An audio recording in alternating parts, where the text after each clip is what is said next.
Hello, everybody. This right here is Sports Corner. I'm the host, Enoch Clark, and I'm here with a couple of my gentlemen, brothers right here. I have a special guest. What's up, Wildcats? You're here with Wisconsin Matherin. Jeremiah Forbes. Trayvon Barbary. And us fellas are about to get right into it and give it to you just the way you want it, just all information and everything. So first things first, I want to talk about March Madness. We got to talk about college before we get into the NBA. The March Madness Final Four starts in Dayton, Ohio. Yes, sir. From the 17th to the 18th. This is the start of a very great, true beginning. Yes, What sir. you guys' take, and who do you think will come out victorious at the very end? Obviously, you got to go with the number one seed, Arizona. You know, they have Braden Berries and they have Jaden Bradley, a great backcourt. You know, they're doing their thing this year. But I have a sleeper. I have Florida, you know, Xavier Lee, Boogie Flan, and their great best player, Thomas Hull. I feel like they can really pull it out and, you know, shock the world. Man, I believe that the number one draft pick, AJ Dispensia from BYU, is going to take them all the way into the tournament. And that's my sleeper pick also. I like that pick. You know, I had BYU as a sleeper too. AJ, he's been doing great things. He obviously has a chance at being the number one player in the NBA draft. But I feel as if Duke is gonna come out as number one. You know, Cameron Boozer and just the Duke Devils, they have championship pedigree, and I think that's gonna make up for a lot of lack of things that they do lack in. Hey, it's all right that they lack, but as long as they pick it up and get back up again, like Donnie McClicker said. So I'm with you, my brother. So I want to coherently, honestly say that, that it's just so funny. Duke being the number one seed in the ACC with a record of 29-2, that alone right there says it right there. So Yes, sir. I feel as though the rest, and I kind of laugh because as I'm laughing, I think about Michigan beating a team by 100 points. That right there is just disrespectful. So I got Duke being the number one overall because they have the highest probability of winning the national title. Then I have Michigan beating another team by 100 points. That's just disrespectful. And then I have Arizona. That's insane. If you notice, each team has a record overall of 29-2. That is remorselessly crazy. Yes. I feel like, obviously, you know, everybody having great records and these breakout performances and stuff. I feel like it's like a Cinderella story, you know. In college sports, it's not the same as the NBA. It's not the same as the NBA. I mean, when it's college basketball, you win one and go home. So, I mean, if you can't, it's about who's best that day. It's not about who's best overall. It's about who's best that day. So, you know. It's March Madness. It is March Madness. Anything can happen. Anything will go down. Cinderella stories will be made. I believe 12 seeds can go all the way. An 8th seed can go all the way. Who knows what can truly happen? That's why college basketball is truly special. Well, you know, the Final Four will be happening in Indianapolis, Indiana on April the 4th. So we definitely, 4th and the 6th, so we're definitely looking forward to seeing that, right? Amen?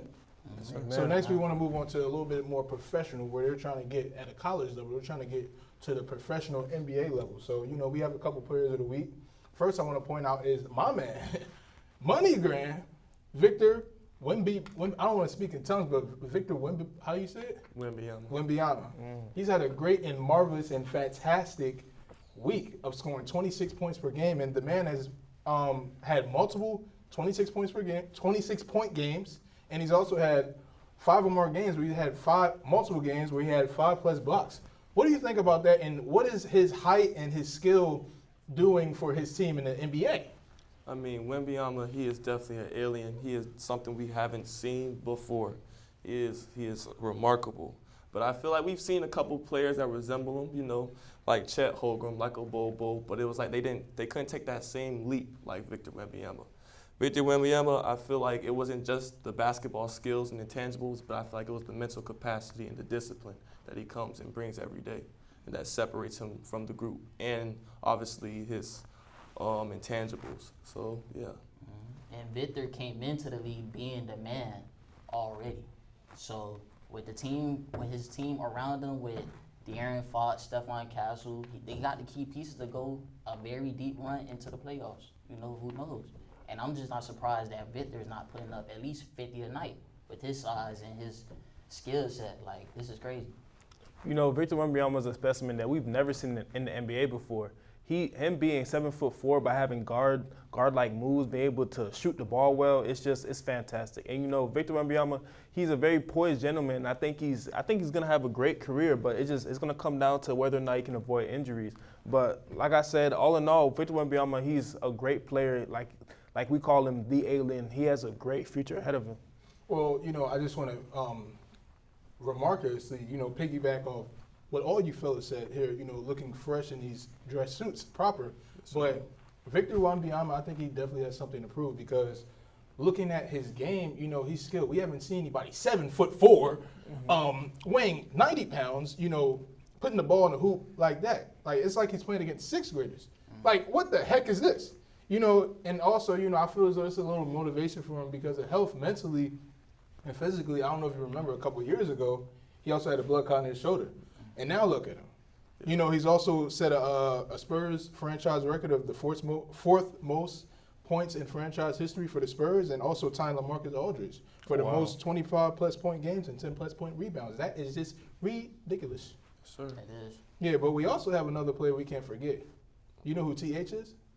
Tyler Hero. There you go, my guy. Tyler Hero, he's a shooting guard for the Miami Heat. He also has been averaging 26.3. I'm sorry, I don't know where to look because I feel as though each person has a, you know, remarkable answer. But I'm going to stay over here. But I feel as though Tyler Hero has, you know, he has what it takes. He's a shooting guard. He averages 26.3 points this week, 5.5 rebounds, and 4.8 assists while shooting 51.7% from the three. He is the glue to the team. What do you feel about Tyler Hero? Tyler Hero, I feel like the strides we thought he was going to make, I feel like injuries derailed him at times. I feel like we thought he was going to be a perennial all-star and just take over the franchise. But, you know, there's other great players on the team. So, but I feel like the injuries, but the run they're going on right now, averaging 26 points a game, that's just remarkable, you know. And we just hope he stays healthy, you know, stay injury-free and keep going. You know, the Heat is a dedicated franchise, you know, so I'm not really surprised that Tyler Hero is just going on this crazy spurt of just going on a scoring run like this. So, you know, the Heat is dedicated. They know what they're doing with their players. And who knows, like, they stay healthy, who knows what might happen. Honestly, I can just say I'm not shocked. I may just be a little biased being someone from South Florida, but seeing the Miami Heat do well is actually something that just makes me very, very happy. And you know, Tyler Hero coming back from injury, he's been going crazy. And Miami Heat been going crazy too. They're on a 6-game winning streak, beating teams like the Hornets who have been going crazy in the past 2-3 weeks. So obviously, I feel as if Miami Heat, they have a great chance coming into the playoffs. That may just be my dark pick, my sleeper pick, but hey man, I don't know. Never count out the Heat. Well, you know, in the words of Mike Tyson, we're ecstatic. You know, this right here is just remarkable. Miami Heat's record is 36-29. They are ranked 8th in the Eastern Conference with an overall 12th or 15th in the overall NBA standings. I feel as though, you know, the Miami Heat is definitely one of the teams that have a high probability of being the Eastern Conference champs. And besides my Sixers, you know, maybe behind my Sixers, an NBA champion. Nah, man. Y'all have no chance. So you're just gonna disrespect us like that? Y'all have no chance. How do I not have a chance? Unless Joel Embiid finds a way to be healthy. Because look, when Joel Embiid was healthy playing alongside Tyrese Maxey, you know, he came back and he was going crazy, 30 points per game as he was back in 2023. But besides that, man, if y'all don't have a healthy Joel Embiid, you guys are not going to do anything in the playoffs. Well, I firstly agree with you. But, you know, you can't forget that, like you said, all right, okay, let me be fair. Joel Embiid, he also was MVP, you know, and this man was just something serious. Not delirious, but serious to the 76ers. But another player I want to point out, since we want to talk about all this Miami Heat talk, is Bam Adebayo scoring 80. Man, that was crazy. Bam Adebayo scoring 83 points. He shot 36 of 43 from the free throw line. That is the most points a Miami Heat player has ever had in a single game. This stuff is remarkable. What do you think about this, fellas? I think what makes it just so remarkable, it wasn't just a one way of him scoring. It was him attacking the basket, him showing his dominance first. You know, getting to the free throw line, they want to say free throw merchant. It's a skill to be able to get fouled, you know. That means that you're basically unguardable in the paint, and they have to foul you and keep you from scoring at will. So, and he had 3-pointers, he had mid-ranges, so I feel like it was a remarkable display. They might try to take away his credibility, saying it was the Washington Wizards, but 83 is 83 points, wherever you score it. And NBA is the best league in the world, so, I mean, you can't discredit it, and it's amazing. 83 is 83. It don't matter how you get it. And I respect it. I see a lot of players down-talking Bam for how he got it or who he went against, but these are professionals that he's going against. You know, everybody's skilled. Everybody's good in the league. If you're not in the league, there's a reason why you're not in the league, you know? And, hey, like I said, Tyler Hero catching a hot streak, Bam going on a hot streak right now, and the Heat being the 8th seed, who knows what might happen. They might make a deep run into the playoffs. They did it before as an 8th seed, so you could expect anything from the Miami Heat. Oh, yeah. They definitely demolished the Washington Wizards with a score of 150 to 129. Mm-hmm. And, you know, it's like, now since I see this, it's crazy. Like, these type of scores and points that just the way you can dominate somebody on the basketball court, it makes me crack up laughing. I want to say that Bam went HAM. I say hard as a monster. Crazy. Okay? It's like he's carrying the team on his back. And you know, a lot of players and coaches, they try to diminish what Bam was able to do, but I feel as if the only reason they're doing that is not because of the fact that he broke Kobe's record, but because of who did it. Oh, now yeah. imagine if Anthony Edwards did it, the world would have a way different reaction, ain't it? For sure. But For you sure. know, I'm proud of Bam. He plays for Miami Heat, which is my favorite team. So I'm glad to see that he was able to score 83 points. That's wild. Now imagine if he actually made his free throws, he would have had 100. Oh heavens. Oh, my God. This man shot 22 3-pointers and only made 7 of them. Yeah. Only 7. I mean, there's no disrespect, but the man can score. But how many centers are actually putting up 7 threes in a game? Besides who? Victor Wembanyama? Who's doing that? Not too many. Not too many. Well, so the only center I want to point out, and he also plays multiple positions, is right here in this room. Me. You know, I like to say that, you know, I know a person named Mr. Show that brags about beating somebody at basketball, me, but, you know, this is a prime example of what I will do to Mr. Shaw, but that's neither here or there. I want to see that. Hey. You will. I wanna You see will. that. I'm waiting for him to stop running and play me, but we'll be right back after this commercial break, so sit right there and sit tight.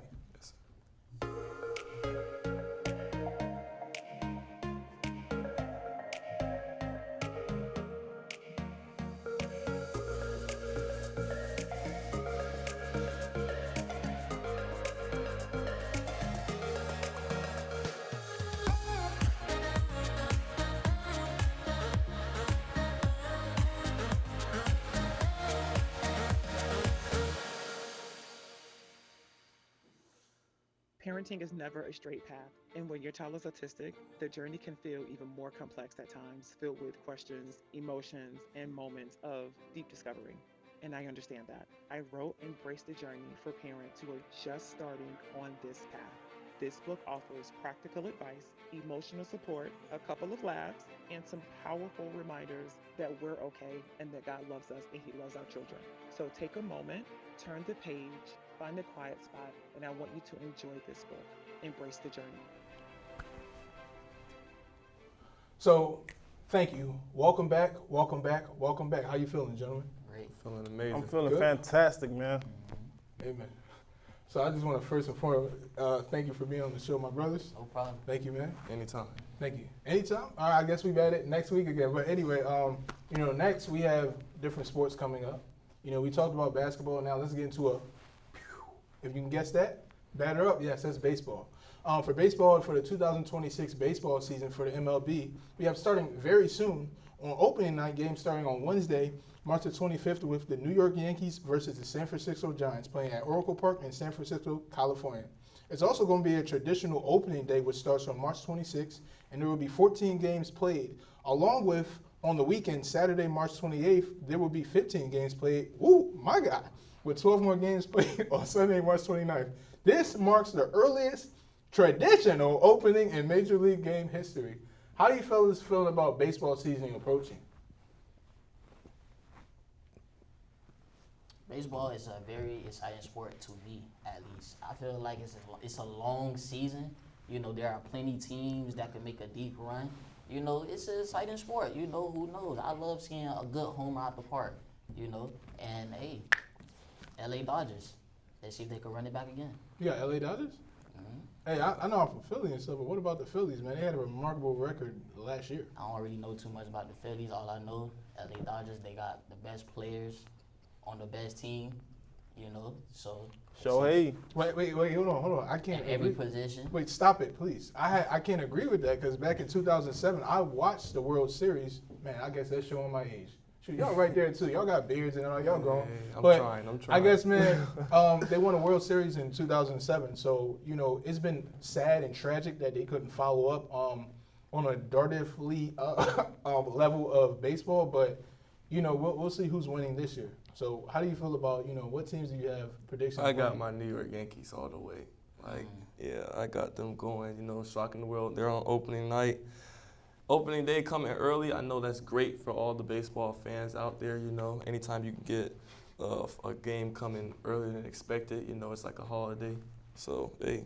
Merry just hope Christmas for the or best. Thanksgiving? My favorite holiday is Christmas. All right. Yes, sir. Yes, sir. Ho, ho, ho. Merry Christmas. How do you feel? I haven't heard you say anything about baseball, brother. Honestly, I think that the Dodgers is going to sit back and run it back, honestly, because Shohei Ohtani is just a fantastic player. Being able to pitch and not only pitch but also hit home runs, I'm excited to see what they do. If it was up to me, the Miami Marlins will go all the way and actually bring home a championship, but I don't see that happening. So after baseball, you know, I'm with a couple football fans right here. Sure. So I want to see if you guys can guess who I'm talking about for this NFL. He was drafted in 2013, right? He played for the Chiefs, Kansas City Chiefs, and he's also a 36-year-old tight end. Travis Kelce. Okay, you know something. Give me a little history about Travis Kelce. You know, besides him, you know, being injured, you know, for most of his life, you know, suffering and a surgery in 2014. What do you think about that? I feel as though that's ridiculous. Man, I believe Travis Kelce is a certified Hall of Famer. The career he's had, he has all the accolades, he has all the stats. And look at the quarterback that's helping him get through his career, you know. I feel like even at the age that he's in, football players should not be doing this at this age, you know. So, hey, Travis Kelce doing his thing. And plus, he's running it back for one more year. And hopefully, we'll see if they'll try to get another ring. I feel like we've seen this story before, hence the Patriots, hence Tom Brady, Rob Gronkowski. So I mean, I feel like this is great. I don't think it's more about if he can keep pushing through the grind. I feel like it's just, can he sustain what he's been doing already. So yeah, I just want to see. I'm looking forward to it. You know, I'm glad to see that Travis Kelce is going to be playing football again. But with that being said, the Kansas City Chiefs, they didn't look good without Patrick Mahomes throughout the ending of the NFL season. So, I mean, They I'm sure glad, didn't. Look, I'm glad to see that he's back, but what impact will he have? I don't know. We'll see. He's getting on the older side, and I do want to see him continue to play. But if you're not playing for championships, what are you playing for? And Patrick Mahomes is going to be back for a very long time, so we'll see. Oh yeah, we'll see. I agree with what you said for sure.